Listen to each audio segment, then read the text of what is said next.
Bapak Ibu Saudara yang diberkati oleh Tuhan, apakah yang merupakan tujuan tertinggi hidupmu?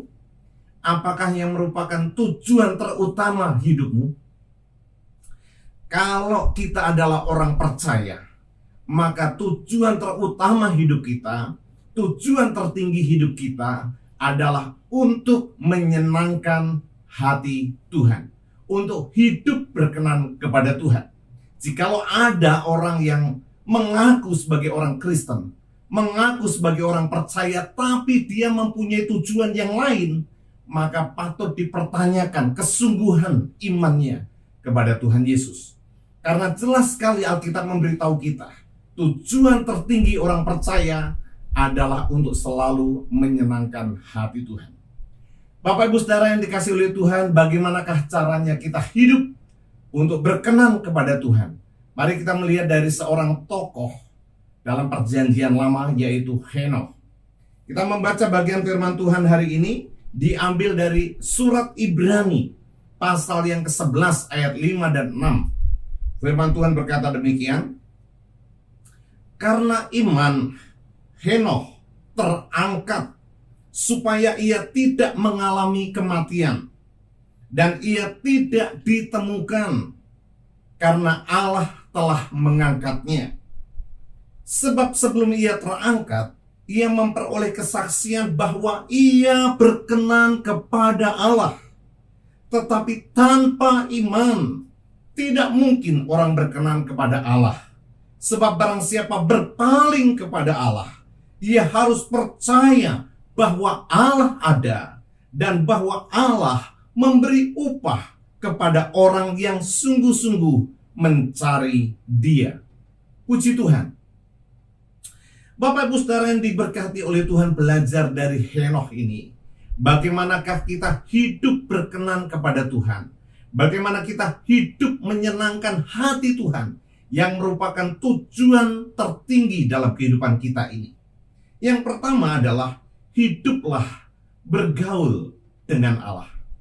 Penulis surat Ibrani sesungguhnya mengutip dari Kejadian pasal yang ke-5 ayat yang ke-21 sampai dengan ayat yang ke-24 tentang kisah hidup Henokh yang sangat singkat. Di dalam Kejadian pasal 5 ayat 21 sampai 24 dikatakan demikian. Setelah Henokh hidup 65 tahun, ia memperanakan Metusalah. Dan Henokh hidup bergaul dengan Allah selama 300 tahun lagi setelah ia memperanakan Metusalah, dan ia memperanakan anak-anak lelaki dan perempuan. Jadi Henokh mencapai umur 365 tahun, dan Henokh hidup bergaul dengan Allah. Lalu ia tidak ada lagi sebab ia telah diangkat oleh Allah. Nah, Bapak Ibu Saudara yang dikasihi oleh Tuhan, Henokh adalah seorang pribadi yang hidupnya berkenan di hadapan Allah. Ditandai dengan apa? Dia hidup bergaul dengan Allah. Ayat kita tadi mengatakan, dan Henokh hidup bergaul dengan Allah. Lalu ia tidak ada lagi sebab ia telah diangkat oleh Allah. Di dalam bahasa Inggris dikatakan bahwa Henokh berjalan bersama dengan Allah.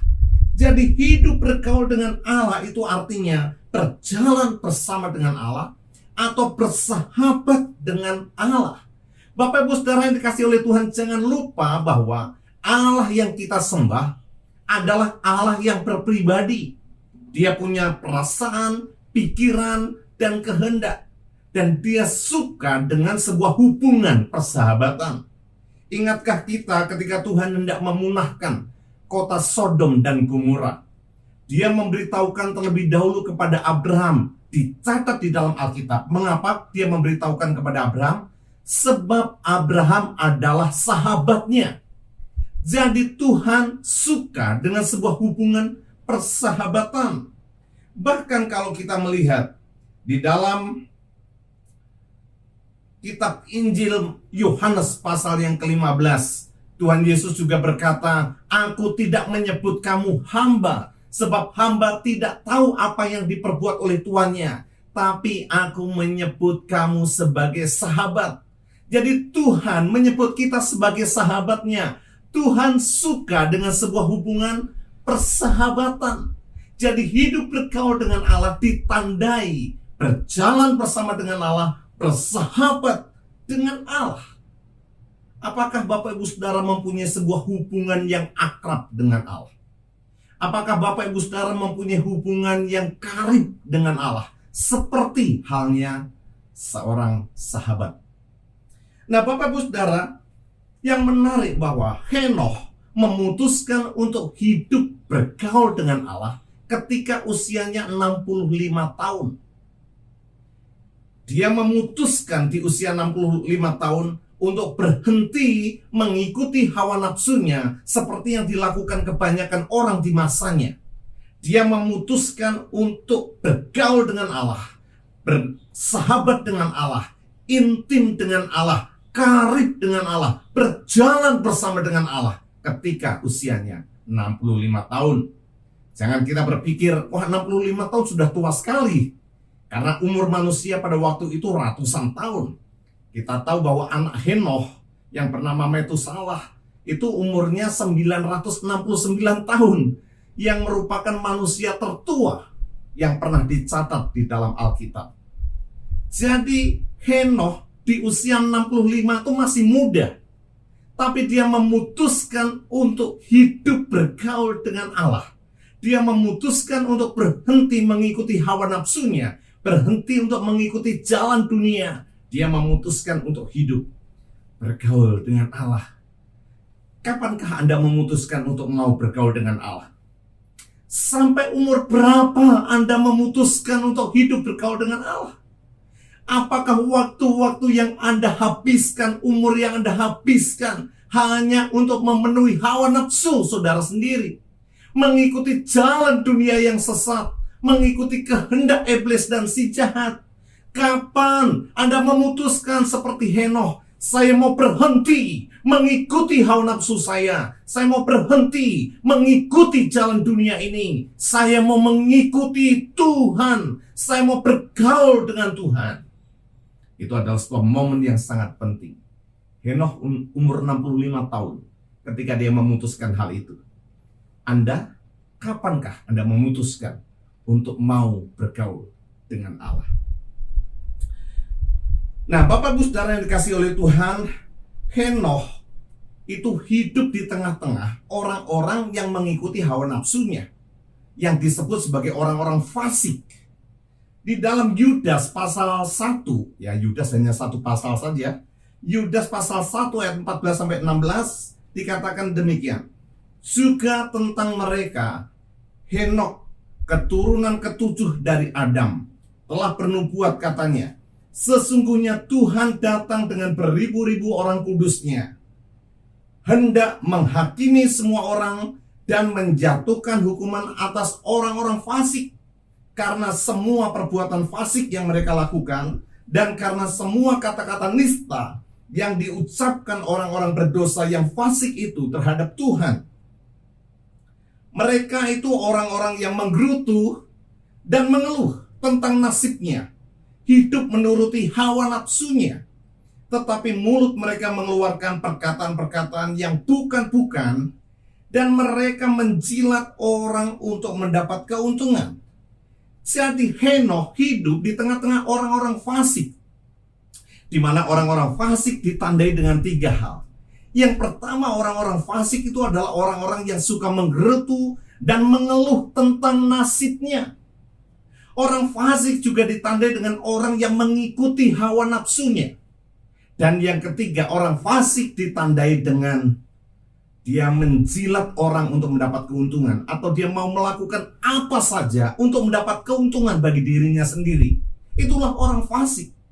Henokh hidup di tengah-tengah orang fasik, tapi dia memutuskan untuk tidak ikut arus orang-orang yang fasik ini. Dia memutuskan untuk hidup bergaul dengan Allah. Nah, Bapak Ibu Saudara, tidakkah sama dengan situasi kita hari-hari ini? Banyak orang di tengah-tengah kita yang sekarang menunjukkan kehidupan yang fasik, ditandai dengan menggerutu dan mengeluh tentang nasibnya. Dari sejak bangun pagi mulai mengeluh, nasib. menjadi karyawan kecil, dipecat dari pekerjaan, ya kan? Nasib kena pandemi seperti ini sehingga kuliahnya harus online. Nasib ya, sukar cari untuk penghasilan, sukar cari uang, sukar untuk cari makan, mengeluh, menggerutu terus, tidak mengucap syukur atas pemeliharaan Tuhan yang dia terima. Yang ada hanya mengeluh, menggerutu tentang nasibnya. Dan Bapak Ibu Saudara, itu ciri orang fasik. Jangan sampai ya kita seperti itu. Biarlah kita seperti Henokh ini, yang bergaul dengan Allah dan tidak menuruti gaya hidup orang fasik. Yang kedua, orang fasik itu adalah orang yang mengikuti hawa nafsunya. Ada banyak orang-orang yang mengikuti hawa nafsunya di sekitar kita. Maunya apa? Minum, mabuk, ya menuruti. Berpesta pora, dituruti. Menganiaya orang-orang percaya, ya seperti yang kemarin baru saja kita dengar di Sulawesi Tengah. Ada pembunuhan, kita sesalkan. Orang-orang fasik, mereka menuruti hawa nafsu mereka. Dan mereka melakukan segala cara untuk keuntungan mereka sendiri. Tapi tidak boleh demikian dengan engkau, saudaraku. Tidak boleh demikian dengan kita yang adalah anak-anak Tuhan. Kita harus hidup, bergaul dengan Allah. Kita harus bersahabat dengan Allah. Kita harus karib dengan Allah. Kita harus intim dengan Allah. Semakin hari berjalan, semakin dekat dengan Tuhan. Semakin hari, semakin kita karib dengan Tuhan.